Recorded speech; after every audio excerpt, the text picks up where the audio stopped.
อ้ยขอแล้วประเด็นนะเมื่อกี้กับลิงไทยเนาะตอนเห็นไม่ไหมเนาะคือทีนี้มันคือทีนี้ตัวแม่มันสลบมาแล้วเนาะมันบ่ตายเนาะมันไม่แต่สลบเนาะตัวแม่มันเดี๋ยวอีก30 นาทีมันก็ฟื้นขึ้นไหมกันเนาะโอเคเห็นบ่ตัวแม่มันสลบยังไงกันโอ้มีลูกมีเท่าไหร่เลยไทย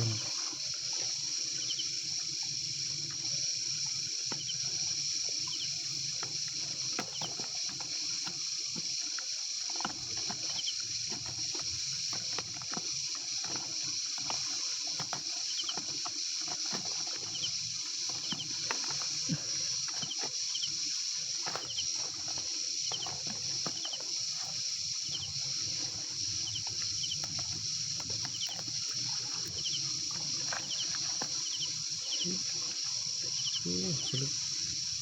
บเลยโอ้มันโบได้เต็มหลายขนาดนี้สลบเลยไทยนั่นเลยโอ้โหมันยังมีชีวิตได้มันยัง1 ตัวอยู่เนาะขอโทษนะใช่ไหมคอมเมนต์กินโอ้โหเนี่ย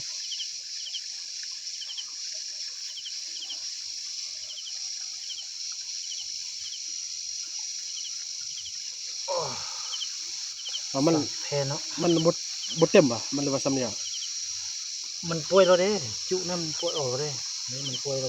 เลือดซ้ำเหนียวเนาะ